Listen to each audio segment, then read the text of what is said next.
자, 장사법 시작할까요? 144. 여기는 이제 분묘기지권이랑 같이 섞어서 낼 때가 많은데, 일단 용어는 뭐 한번 읽어보시고요. 자연장도 있고, 뭐, 개장, 다시 장사지내는 개장도 있고, 분묘, 묘지, 뭐, 자연장지, 연고자는 사망한 자와 관계 있던 자, 가장 우선순위는 배우자, 그 다음 자녀, 부모, 이렇게 되는 거고요. 지자체에서 관리하는 걸 공설묘지라 하고, 밑에 이제 보건복지부 장관은 묘지, 화장시설, 자연장지, 수급에 관한 종합계획을 5년마다 수립해야 한다. 보건복지부 장관 5년. 돌아가셨어요? 매장했습니다. 30일 안에 시장대행에 신고해라. 별게 다 있어요. 매장하고 30일 안에 신고. 이런 것도 시험에 나왔네요. 일단 묘지 하는데, 일단 사설묘지. 사설묘지의 종류. 사설묘지 종류는 개인묘지, 그 다음에 가족묘지, 그리고 종중묘지도 있고 문중묘지도 있고 그 다음에 법인묘지도 있더라. 그 다음에 좀 이따가 이제 자연장지도 나옵니다. 자연장지, 수목장이요. 개인 자연장지, 가족 자연장지, 종중의, 문중의 자연장지, 그 다음에 법인 등 자연장지다. 일단 처음에 기본 개념은 묘지 쪽은 좀 규제를 강화되어 있고요. 규제가 강화되어 있고 자연장지 쪽 규제가 완화되어 있단 말이죠. 그래서 묘지는 허가 쪽이 많고 자연장지는 신고 쪽이 많다. 자, 개인 묘지는 설치 후 30일 이내에 시장 등에게 신고해야 한다. 자, 간단해요. 나머지는 전부 다 허가입니다. 가족묘지, 종중, 문중묘지, 법인묘지를 설치하려는 자는 시장 등에게 허가를 받아야 됩니다. 가장 중요한 건 가족묘지라 생각합니다. 가족묘지가 느낌은 좀 신고스럽죠. 가족묘지는 허가다. 자, 동그라미 3번도 출제가 돼요. 시장 등은 묘지 설치 관리를 목적으로 민법에 의해 설립된 재단법인에 한하여 법인묘지 설치 관리를 허가할 수 있다. 민법상 재단법인 이러면 돼요. 민법상 재단법인. 자, 주의. 개인묘지는 그 부부까지라고 그랬죠. 분묘 일기 말하기도 하지만 그 분묘에 매장된 자와 배우자 관계였던 자의 분묘를 같은 구역 안에 설치하는 묘지까지를 개인묘지라 한다. 개인묘지는 부부입니다. 부부. 부부는 가족이 아니다. 그랬잖아. 부부는 가족이 아니야. 개인이야. 개인묘지. 밑에 가족묘지는 민법에 따라 친족관계였던 자의 분묘를 같은 구역 안에 설치하는 묘지까지를 우린 가족묘지를 하고요. 밑에 3번 남편 분묘구역 내에 처의 분묘를 추가 설치했다. 추가 설치 후 30일 안에 시장 등에게 신고해라. 이게 바로 무슨 묘지? 개인묘지라고. 부부는 가족이 아니라니까요. 밑에 4번 틀린 이유는 가족묘지는 허가입니다. 허가. 가족묘지를 설치, 관리하고자 하는 자는 묘지에 관할 시장 등에 허가받아야 한다. 자, 오른쪽에 면적. 개인묘지는 30제곱미터를 초과할 수 없다. 30제곱미터 이하. 개인묘지는 분묘 1기 면적을 말하는 게 아니고 그 묘지 안에 분묘 2기, 그다음 네모난 돌 상석, 비석 이런 면적 다 합쳐서 30이라는 얘기야. 30. 그다음 가족묘지는 100 이하, 100제곱미터 이하, 종중 문중은 1000제곱미터 이하, 법인은 10만 제곱미터 이상이라고 그러죠. 이상. 불특정 다수인을 대상으로 하기 때문에 10만 이상 계획이 있어야 허가 내준다. 산마다 만짜리 10군데보단 한 군데 10만 이상이 낫다 이거지. 그리고 여기서 시험에 잘 나오는 게 100과 1000과 10만 이 안에는 분묘가 많단 말입니다. 그래서 그 안에 분묘 1기 면적도 제한합니다. 단부는 10, 합장은 15 이렇게 제한합니다. 그래서 100, 1000, 10만, 10, 15 이렇게 외워야 돼. 100, 1000, 10만, 10, 15 문제 내볼까요?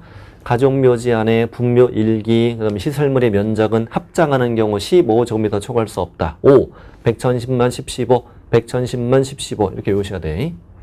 면적 다 외웠고 자연장지. 자, 개인 자연장지는 설치 후 30일 이내에 신고해야 한다. 개인은 양도 다 30 신고.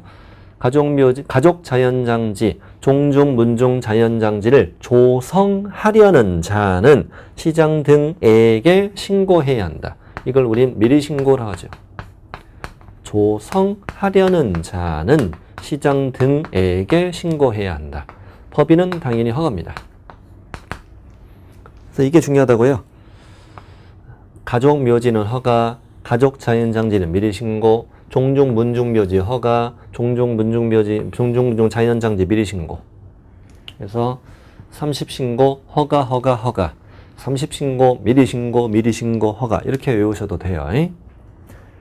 자, 그리고 그 주의 면적을 보면은 개인 가족 자연장지를 합쳐서 100 미만이라고 되어 있죠. 개인 가족 자연장지 합쳐서 100 미만인데 밑에 2번 보면 대통령령인 개인 자연장지는 30 미만, 가족 자연장지는 100 미만이라고 따로따로 만들어져 있으니까요.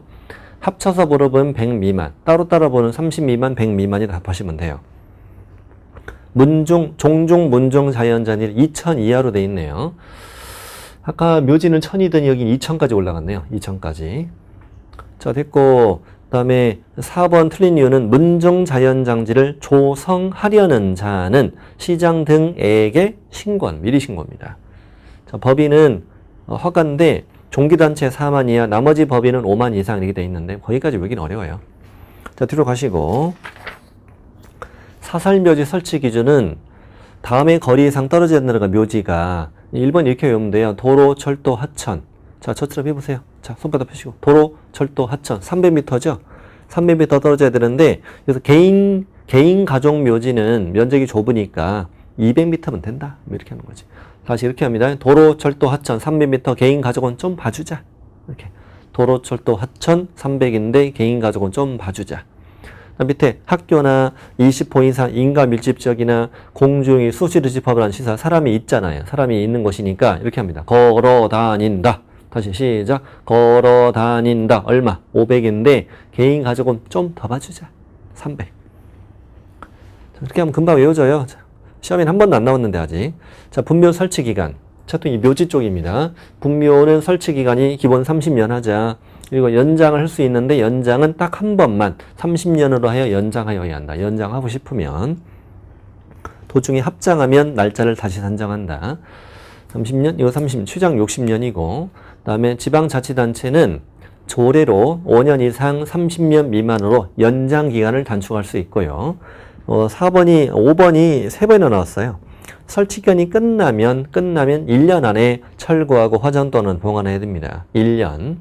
숫자 1년을 좋아하더라고요. 자, 5번은 제목이 남의 땅에 설치된 연고자 알 수 없는 분묘의 처리 이 말인데요. 자, 1번의 박스 보세요. 박스. 토지 소유자 승낙 없이 설치한 분묘. 남의 땅에 몰래 설치한 분묘 이 말이잖아요. 니은이 100배는 더 나빠요. 남의 묘지에다가 몰래 설치한 분묘예요. 남의 묘지에다가 남의 조상님 옆에다가 몰래 설치한 분묘. 이럴 경우는 시장 등에 뭘 받아서 허가를 받아서 개장할 수 있다. 이렇게 외우시면 돼요. 허가, 개장. 개장이라는 건 현재 분묘에 설치된 시신 유고를 이장하거나 납골당에 모시거나 또는 화장하거나 자연장 다른 방법으로 다시 장사를 하는 걸 개장이라고 해요.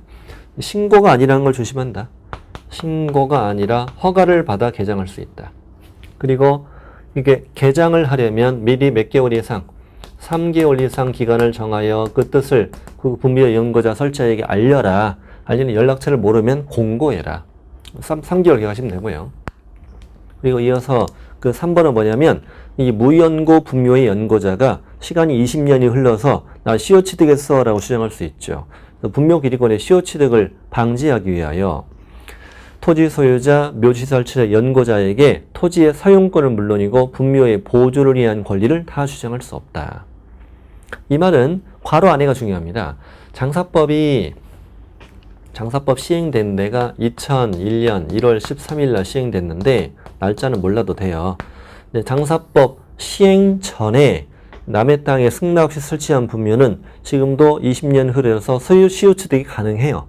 가능한데 법 시행 후 승낙 없이 설치한 분묘는 시효 취득할 수 있다 없다? 없다. 시효 취득을 아예 할 수가 없다. 이렇게 만든 거예요. 장사법 시행 전에 이미 시효 취득된 거 다 인정되고 지금도 인정되고 장사법 시행 전에 남의 몰래 설치한 분묘도 지금도 시효취득 가능하고 법 시행 후 설치된 건 안 된다 이런 말입니다. 시효취득하면 지료도 없고 뭐 존속기간도 없다 보니까 이제 바람직하지 않은 제도라고 한 거죠. 저 밑에 남의 땅에 몰래 자연장했을 때도 토지 소유자 등에게 자연장 권리를 주장할 수 없다. 시효취득 주장할 수 없다는 말입니다. 자, 오른쪽에 분묘기지권은 판례부터 보시면 돼요. 판례.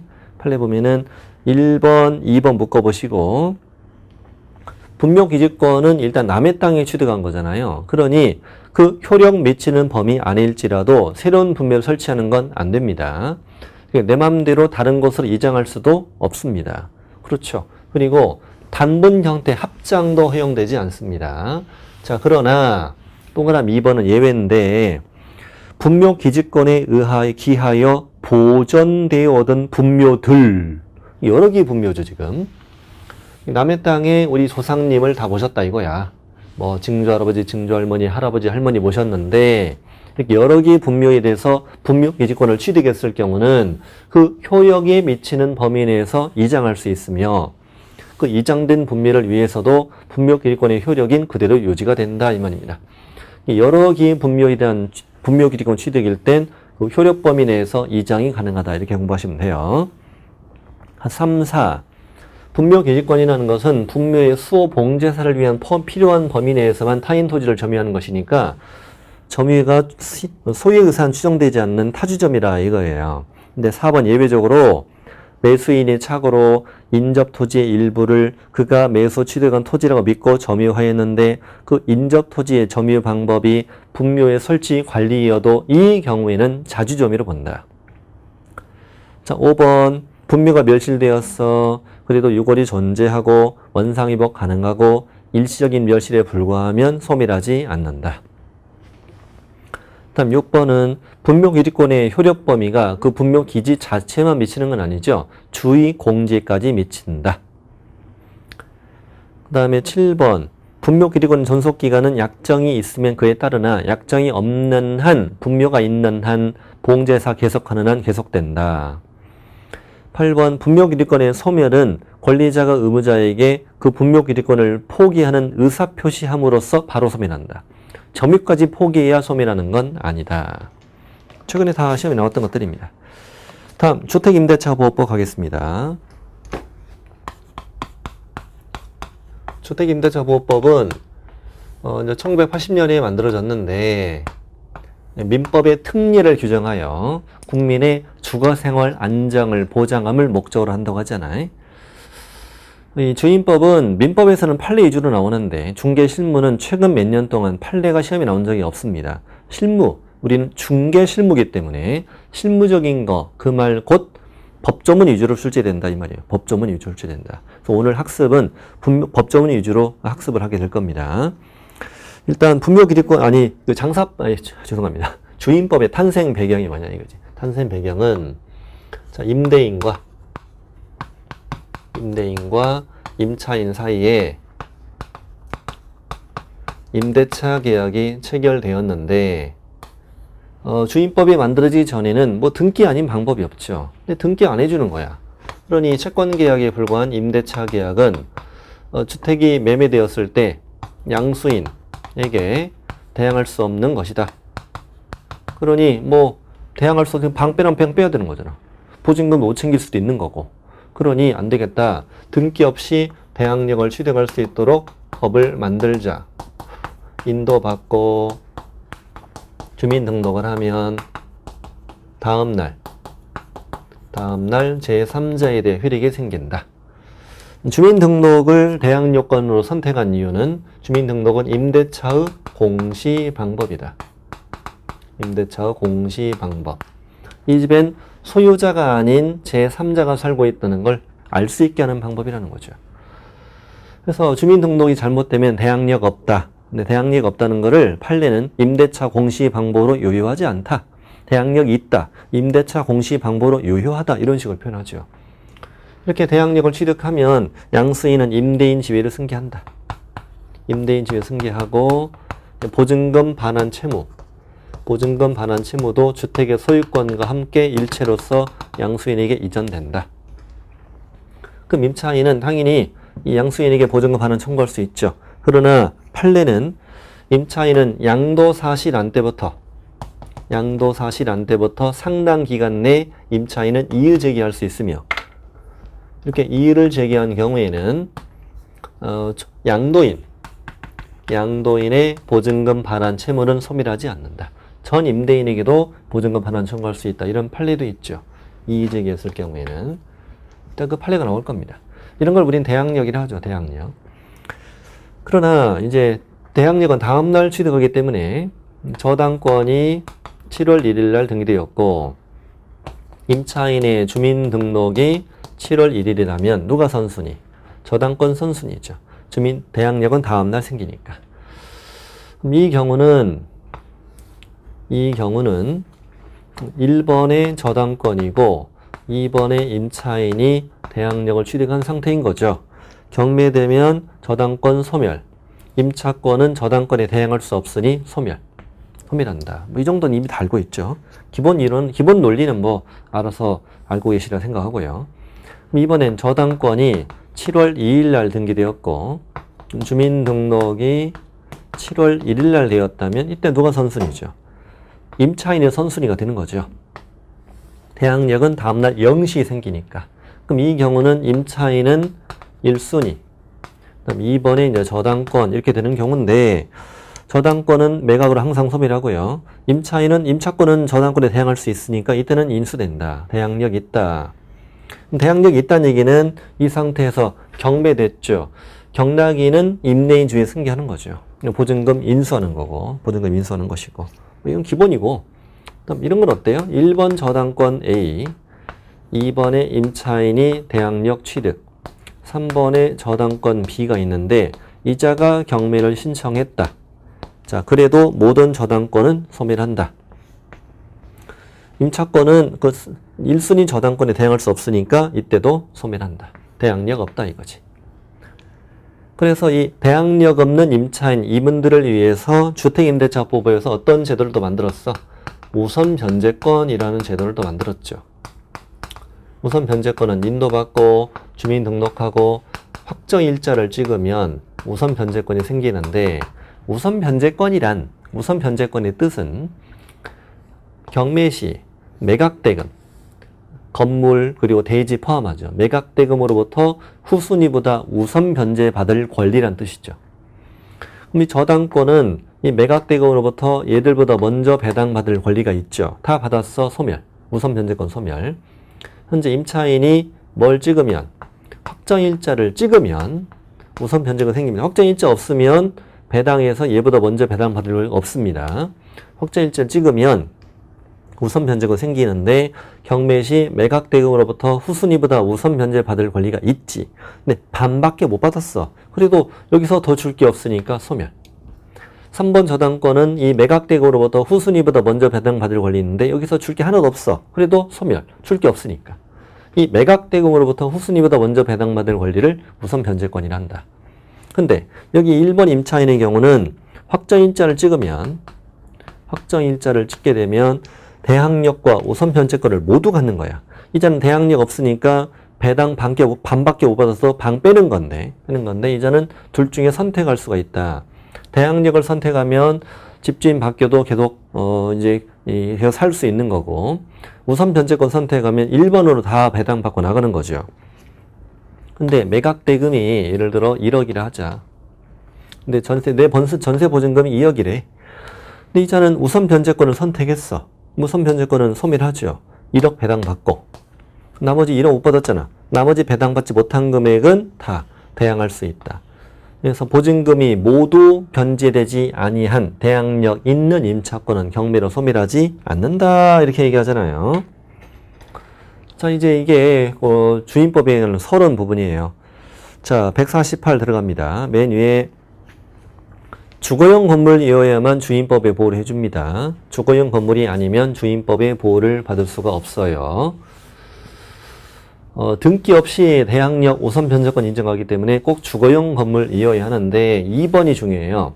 임차주택 일부를 주거 외의 목적으로 사용하더라도 여전히 주임법이 적용된다. 임차주택 일부를 주거 의무적으로 쓴다. 나머지는 주거 의무 쓰는 거니까 그래도 주임법에 적용된다. 중요한 법조문이에요. 그다음에 공부상 용도는 따지지 않죠. 따지지 않고 사실상 주거용으로 계약하고 사용하면 다 보호되고 미등기니 무허가니 다 따지지 않아요. 6번은 뭐 시험에 잘 안 나와 이런 것들은 요즘에는요. 처음부터 비주거용 건물이에요. 비주거용 건물이지만 임대인과 임차인이 주거용으로 계약하고 주거용으로 개조해서 쓰면 다 보호됩니다. 자, 외국인 판례입니다. 판례인데 외국인이 외국인 등록, 뭐 체류지 변경 신고, 국내 거소 신고, 거소 이전 신고 이런 걸 했다면 이건 주민등록과 효력이 같다.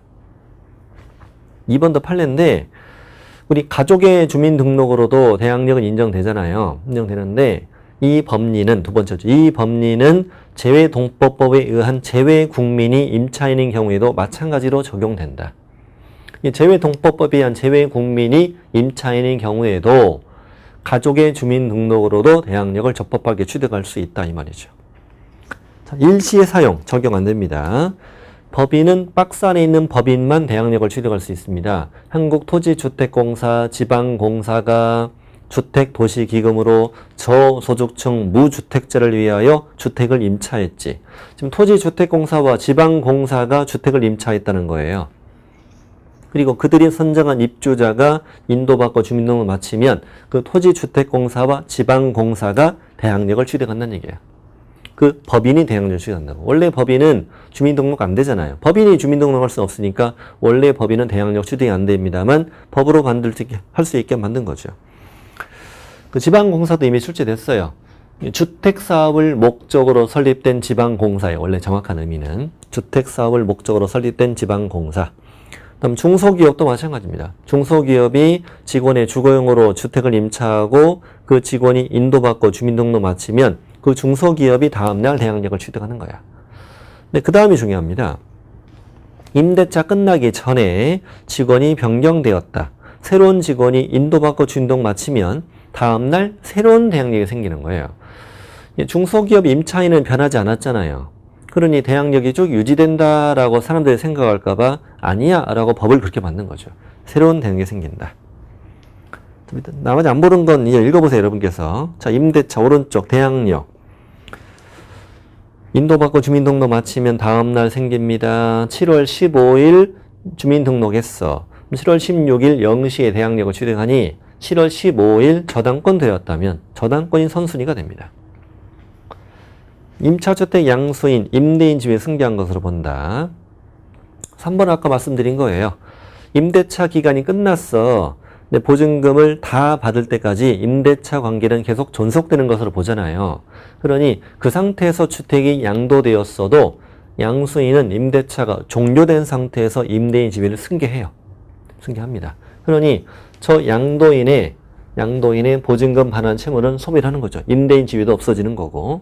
그런데 임차인은 양도사실한 때부터 상당 기간 내 이의 제기를 할 수 있으며 그럴 경우는 양도인의 보증금 반환 채무는 소멸하지 않는다. 이런 판례입니다. 자, 밑에 임대차 계약은 채권자가 채무자에게 돈 빌려줬죠. 그리고 채무자 소유 주택에 임대차 계약을 체결하고 전입신고도 마치고 거주까지 했던 외관을 갖추었더라도 주된 목적이 채권의 회수였다면 대항력을 부여할 수 없다. 주임법은 국민의 주거생활 안정을 보장을 목적으로 하는 게 때문에 그런 거죠. 다음 인도. 인도는 지금 전차인 들어왔다는 거예요. 이렇게 말면 돼요. 전차인이 들어와 살고 있으면 그래도 전차인은 임대인과 계약자가 아니니까 내가 스스로 대항력을 취득할 수 없으며 전차인 들어와 살고 있어도 임차인이 대항력을 취득하거나 또는 그 기존의 대항력이 있었다면 이걸 유지시켜 주는 거예요. 그리고 전차인은 그 대항력을 대유행사하는 거죠. 현재 누구의 주민등록 들어와야 된다? 전차인의 주민등록만 들어오면 됩니다. 예. 그러면 없었던 임차인 대항력 그때 생기고 있었던 그 대임차인의 대항력 유지가 된다고 생각하시면 돼요. 누구의 주민등록 들어와야? 전차인의 주민등록 들어와야 되고 그래서 거기 1번에 이런 말 써있죠. 간접점유자에 불과한 임차인 자신의 주민등록으로는 대항력을 갖추었다고 할 수 없다. 이 전차인의 주민등록이 들어오지 않고 임차인의 주민등록이 여전히 남아있더라면 대항력을 취득할 수 없다는 얘기예요. 전차인의 주민등록 들어와야 된다고 하시면 돼요. 저 밑에 주민등록 1번 인도 주민등록 계속 존속하고 있어야 한다. 2번 온 가족이 다 주민등록 이전했다가 재전입하면 동일성 없는 새로운 대항력이 생긴다. 기존 대항력 없어지고. 다음 페이지. 임차인은 주민등록 옮겼는데 가족의 주민등록이 남아있다면 대항력은 있다. 다음 임차인 의사에 의하지 않고 제3자에 의해 주민등록이 임의로 이전되었는데 임차인에게 책임을 물을 만한 사유가 없으면 대항력은 계속 유지가 된다. 다가구 이런 것들은 시험에 잘 나오거든요. 주임법에서도 이 중개 실무에서도 그 다가구 단독주택은 집원 외에 호수까지 주민등록 해야 되는 건 아니고 집원만으로도 적법하게 대항력을 취득한다 이거지. 그리고 심지어 호수를 잘못 기재해서도 대항력이 인정되고 다가구 주택 같은 건물 안에서 이전했고 이사 갔고 주민등록을 다시 했더라도 원래의 전입신고가 유효한 공시방법이 된다. 그러나 다세대는 동호수 없이 집원으로만 주민등록하면 대항력 없다. 유효한 공시방법이 아니다. 또 다가구 단독주택에 살면서 전입신고했었는데 집원까지 다세대 주택으로 변경된 사정만으로 대항력을 상실하는 건 아니야. 자, 공무원의 착오. 임차인이 올바르게 전입신고서를 냈지. 올바르게 전입신고서를 냈는데 공무원의 착오로 주민등록표에 틀리게 기재된 경우 이거 임차인 잘못이 없으니 여전히 대항력은 인정된다. 올바르게 냈잖아. 올바르게 냈으면 된 거야. 다음 2번, 3번 먼저 볼까요? 주민등록의 신고는 행정청에 도달했을 때 효력이 있는 것이 아니라 수리했을 때, 도달 시 X, 수리된 때 O, 대항력, 그때 효력이 발생하는 거야. 처음에 2번은 처음에는 정확한 전입신고서를 제출했죠. 올바르게 전입신고서를 제출하였으나 도달만 됐고 공무원이 이걸 수리해주지 않습니다. 이 토지가 얼마 전에 분할됐었는데 대지가 분할됐었는데 지번이 바뀌었죠. 임차인은 올바르게 바뀐 대로 냈거든. 근데 공무원이 착오로 이거 아니라고 그러면서 공무원의 착오로 수정을 요구했습니다. 수정을 요구해서 이 양반 임차인이 당황했나 봐. 우리 공무원이 되게 이뻤나 봐요. 아가씨가 이거 좀 당황해가지고 잘못된 지번으로 수정하고 동호수는 왜 삭제했나 몰라. 잘못된 전입신고서를 제출했으며 그것이 뭐가 된 경우 수리가 되었으니 결과적으로는 잘못된 것이 제출되어 수리가 되었으니 대항력은 없다. 이런 결론이 나오게 된 거죠. 결론만 잘 기억하시면 됩니다. 직권말소를 한번 읽어보세요. 직권말소 냈어도 주민등록법 소정의 이의 절차에 따라서 주민등록을 회복하는 재등록하면은 대항력은 소급해서 유지된다는 말이에요. 자, 오른쪽에 저당권과의 관계. 1번은 선순위 저당권 경매 신청하면 임차인은 대항할 수 없다는 얘기죠. 그다음 2번은 임차인의 후순위 저당권이 경매 신청했어도 선순위 저당권과 후순위 저당권 사이에 있는 임차인은 대항할 수 없다는 말이죠. 적법한 임대 권한 이런 거 민법에서는 나오지 여기서는 잘 안 나와요. 예.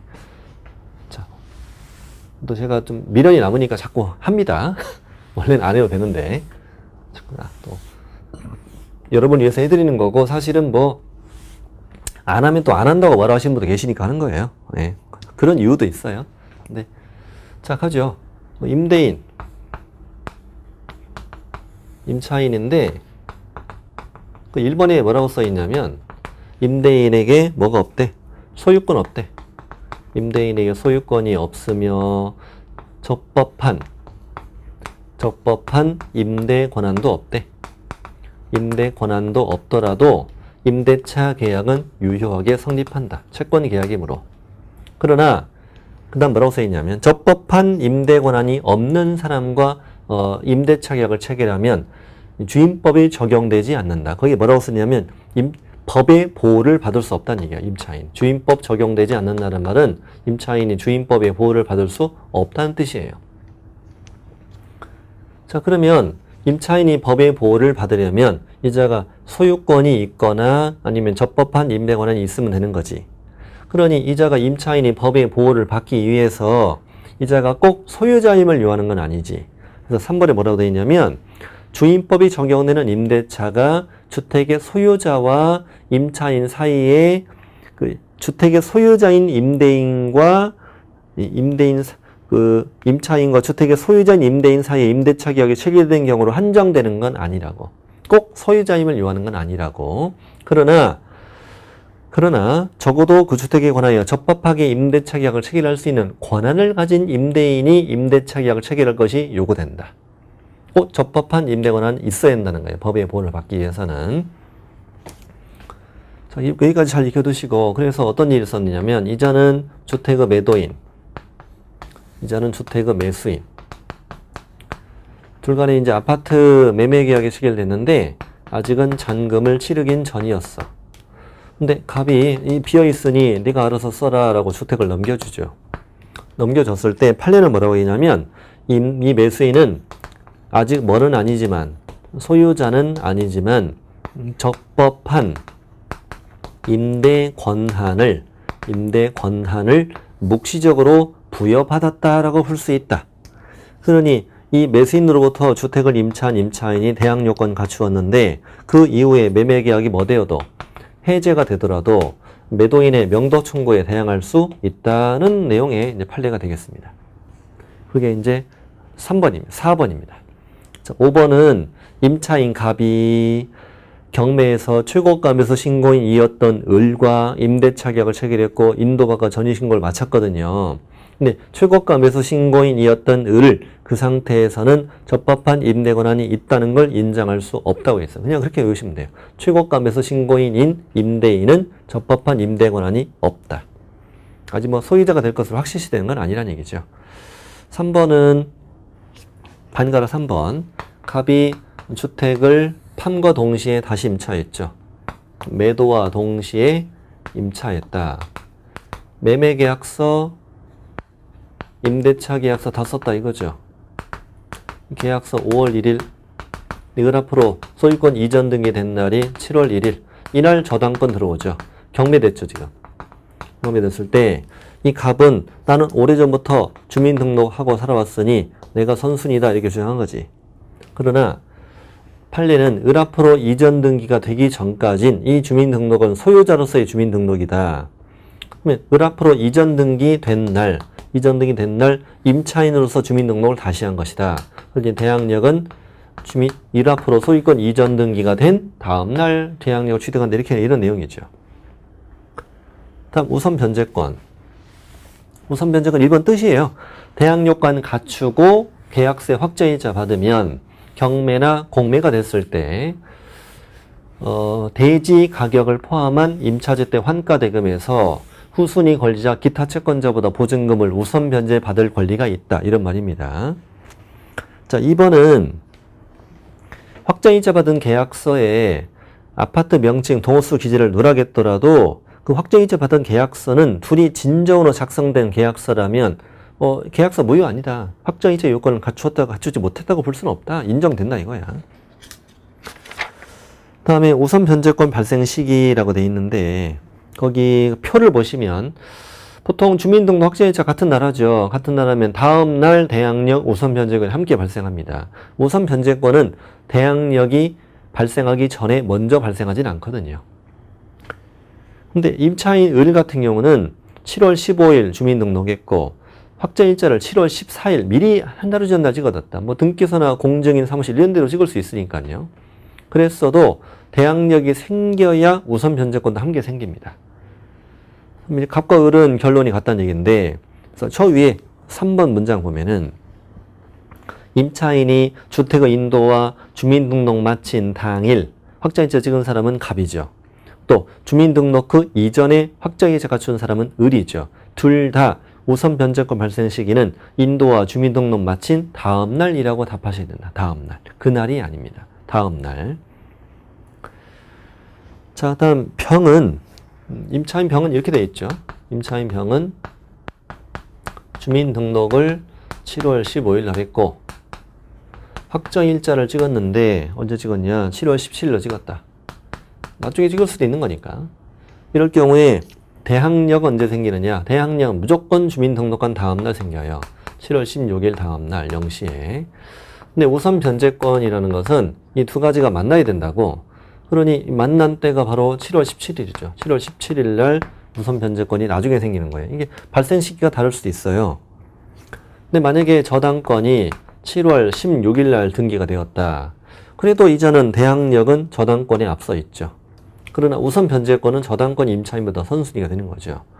그러니 이때는 1번 임차인의 대항력, 2번의 저당권, 3번의 임차인의 우선 변제권, 이 순서가 되거든요. 당연히 경매되면 저당권 소멸, 우선 변제권 소멸, 임차인은 저당권이 후순위로 배당받겠지. 그럼 다 못 받았겠지. 그래도 대항력은 소멸하지 않는다. 그 말이 밑에 4번이에요. 중요한 법조문이죠. 임차권은 경매로 소멸함이 원칙이다. 다만 보증금이 모두 변제되지 아니한 대항력 있는 임차권은 그 경매로 소멸하지 않는다. 이 말입니다. 아주 중요한 법조문이고, 밑에 강제경매 신청은 그 법조문이라서 작년에도 시험에 나왔거든요. 기간이 끝났어. 보증금을 돌려주지 않아. 임차인이 열받았잖아요. 그래서 보증금 반환 청구 소송, 확정 판결, 집행권을 확보해서 강제 경매를 신청하는 경우 민사집행법에도 불구하고 반대 의무 이행이나 이행의 제공을 집행개시 요건으로 하지 아니한다. 그 말은 집을 명도하지 않고도 경매 신청할 수 있다 이 말이죠. 집을 넘기지 않고도 경매 신청이 가능하다. 원래 민사집행법에는 반대 의무 이행을 먼저 해야 한다고 돼 있는데 주임법은 특별법이니까 특별법에 반대 의무 이행 제공을 집행개시 요건으로 하지 않아 이렇게 만들었으니까 집을 넘기지 않고도 경매 신청할 수 있다. 그러나 2번 임차인은 주택을 양수인 경락인입니다. 경락인에게 인도하지 않으면 우선 변제권 행사, 거기다가는 배당요구라 읽으면 돼요. 배당요구에 따라 보증금을 배당받을 수는 없다. 2번도 잘 나와 시험에. 중요한 법조문이에요. 주택을 양수인에게 인도하지 아니하면 우선 변제권 행사에 따라 보증금을 배당받을 수는 없다 이 말입니다. 4번 읽어볼게요. 4번. 3번은 그냥 대충 읽어보시고요. 4번은 대항력 우선 변제권을 모두 갖고 있는 임차인이니까 1번으로 이자가 대항력과 우선 변제권이 다 있어. 나 혼자 있거든요, 이자가. 나 혼자 있는데 보증금 안 돌려주니까 열받아가지고 이자가 보증금 반환 청구 소송, 확정 판결, 기타 이에 준하는 집행권을 확보해서 경매 신청을 해버린 거야. 경매 신청을 했다면 판례는 이거는 우선 변제권을 행사한 걸로 본다. 즉 경매 신청은 뭘로 본다고요? 우선 변제권 행사로 본다는 거야. 경매 신청은 우선 변제권 행사. 즉 이걸 뭐라고 읽으라고요? 배당 요구라고 읽으라고 했잖아요. 배당 요구. 경매 신청은 우선 변제권 행사로 본다는 거야. 그러니 네가 우선 변제권 행사를 위해 별도로 배당 요구를 할 필요는 없다는 거지. 자, 그런 얘기죠. 당연한 얘기죠. 자, 오른쪽에도 다 판례예요. 자, 1번은 뭐냐면 자 보세요. 여기 인도와 주민등록은 대항력의 취득 요건이잖아. 그러니까 이걸 계속 유지하고 있어야 되죠. 유지하고 있어야 돼요. 그런데 인도와 주민등록은 우선 변제권의 취득 요건이기도 하지 않냐. 그러니 이거는 우선 변제권이라는 건 뭘 하는 거니까 배당 요구를 하기 위한 요건이지 않냐. 그러니 경매 시 경매가 될 때 배당 요구 뭐까지? 종기까지 이걸 계속 유지하고 있어야 된다 이 말이야. 법원이 언제까지 배당 요구해 정해주면 그때까지 유지하고 있어야 된다. 자, 2번은 대항력을 갖고 있는 1번 임차인이 있었는데 2번으로 저당권 들어왔죠. 저당권 등기 이후에 임차인과 합의로 보증금을 증액했어. 그 증액 부분에 대해서는 저당권에게 경무를 경납받은 경락인에게 대항할 수 없다 이거죠. 증액을 하면 계약서 새로 썼죠. 새로 쓴 계약서에 확정일자를 또 찍어야 돼요. 또 찍으면 1번 임차인, 2번 저당권, 그리고 3번 내 임차인 또 넣어놓는 거죠. 근데 증액 부분이 3순위가 되는 거죠. 그래서 이제 3번으로 자연스럽게 이어져요. 대항력과 우선 변제권을 다 갖고 있는 임대차 계약이 갱신되었네. 이때 종전 보증금 범위 내에서는 최초 임대차 계약에 의한 대항력 우선 변제권이 그대로 유지가 됩니다. 당연한 얘기입니다. 다 최신 판례들입니다. 4번 미등기 건물도 주임법의 보호를 받잖아요. 그렇기 때문에 미등기 주택의 임차인도 대지 환가대금에서 우선 변제권 행사할 수 있다. 당연한 얘기죠. 4번 역시 마찬가지로 여러분 우선 변제권 행사는 배당 요구라고 읽으라고요. 확정일자 임차인, 소액 임차인은 주택과 대지가 함께 경매될 경우뿐만 아니라 주택과 별도로 대지만 경매될 때도 그 대지 환가대금에 대해서 우선 변제권 행사, 배당 요구할 수 있다. 이 말입니다. 자, 5번은 임차인이 1번 임차인인데 지위 강화를 위해 별도로 전세권 등기를 마쳤대요. 이게 1번 임차인이고 2번이 전세권 등기를 두 개 다 갖고 있다는 거지. 근데 전세권 등기 해놓고 주민등록을 옮겨버린 거예요. 그래서 주임법상의 대항 요건을 상실했다면 이미 취득한 주임법상의 대항력 우선 변제권을 다 상실한다. 전세권만 남는다. 이 말이죠. 7번 이렇게 쓰시면 돼요. 1번에 저 밑에다 쓰세요. 1번 전세권 A 보증금 5천 2번에 임차인 너도 A 대항력 3번에 가압류가 들어왔는데 이 가압류가 경매 신청을 합니다. 경매 신청을 합니다. 그리고 이제 전세권은 이제 임차인은 두 개 권리를 다 갖잖아요. 이자가 전세권으로 배당 요구를 합니다. 근데 이 집이 매각이 되었는데 3천에 매각이 된 사건이었어요. 실제 이 금액도 그 판례에 써 있어요. 그럼 전세권은 3천만 원 배당 받고 소멸하겠지. 이자는 경매 신청했으니까 소멸하겠지. 근데 가압류가 경매 신청했으니 이자를 말소 기준 권리라고 봐야 되니까 그 앞에 있는 임차인은 임차권으로 대항할 수 있다. 만약에 배당받지 못한 금액을 대항할 수 있다는 거예요. 읽어보세요. 8번도 비슷해요. 읽어만 봐도 이해될 텐데요. 임차인 지위, 전세권 지위를 함께 가지고 있는데 임차인으로서 배당 요구한 거예요. 그렇다고 해서 전세권까지 배당 요구한 건 아니잖아요. 전세권마저 배당 요구한 것으로 볼 수는 없다 이 말입니다. 9번은 뭐냐면 굉장히 최신 판례거든요. 여기 인도 있잖아. 인도라는 건 현재 그 집에 들어가 살란 얘기인데, 점이란 얘기인데, 이 점이라는 것은 뭐 실제 반드시 그 점유까지를 말하는 것이냐? 그건 아니고, 인도라는 것은 임대인, 임차인에게 현관이나 대문 열쇠를 넘겨주었냐, 자동문, 비밀번호를 알려주었냐, 현재 이사를 할 수 있는 상황이 되냐, 안 되냐, 이런 것도 다 고려해서 판단한다는 거야. 그렇군. 10번. 10번은 뭐냐면, 이렇게 생각하시면 돼요. 오늘 임대차 계약서 썼어, 오늘. 임대인과 임차인 임대차 계약서 썼는데, 임대차 계약서 쓰고 현재 계약금만 걸었겠지, 당연히. 계약만 가는데, 계약금만 건 상태에서 가서 주민등록하고 확정일자 찍은 거예요. 보통은 잔금 치료하잖아. 잔금 치료 하는데, 계약서 쓰자마자 하면 약간 신뢰가 될 수 있잖아요. 그런데 이걸 과연 인정하겠느냐. 잔금이 안 치러진 상태인데. 근데 판례가 뭐라고 하냐면 주임법은 임차인에게 우선 변제권이 인정되기 위하여 대항 요건과 임대차 계약 증서상의 확정일자를 갖추는 것 외에 계약 당시 보증금이 전액 지급되어 있을 것까지 요하지는 않는다. 따라서 임차인이 임대인에게 보증금의 일부만 지급하고 대항 요건과 확정일자를 갖추었고 나머지 보증금을 나중에 지급했다 할지라도 특별한 사정이 없다면 대항 요건과 확정일자 갖출 때를 기준으로 해서 보증금 전액에 대해서 우선 변제권이 있다. 뭐 이런 내용의 판례였습니다. 뭐 그래도 상관없다는 얘기네요. 그런 얘기네요. 다음에 이제 금융기관 우선 변제권 승계 여기부터는 다음 시간에 이어갈 텐데 현재 다시 말씀드리지만 이 주택임대차보호법은 민법에서는 판례 위주로 나오니까 동차로 하신다면은 아까 뭐 153쪽에 있는 판례들이나 또 아까 뭐 그 151쪽에 있었던 대항력에 관련된 판례들 이런 판례들도 같이 공부를 해야 됩니다만 2차만 하신다면은 아까 제가 판례 말고 법조문 위주 있죠. 그런 것들 위주로 문제가 출제되고 있어요. 그리고 실제 154쪽부터가 중개신부에서는 실제 시험에 많이 나오는 것들인데, 뭐, 금융기관 우선면제거 승계, 밑에 확정이자 부여, 임대차 정보 제공, 오른쪽에 소액임차인, 뭐 이런 것들 있죠? 이런 것들이 최근에 다 출제되는 것들이에요. 이런 것들 위주로 나와요. 이런 것들이 출제되니까 지금 다음 시간에 하는 것부터는, 잘 까먹지 않도록 잘 정리를 하셔야 되겠다. 다음 시간에 계속 이어가겠습니다.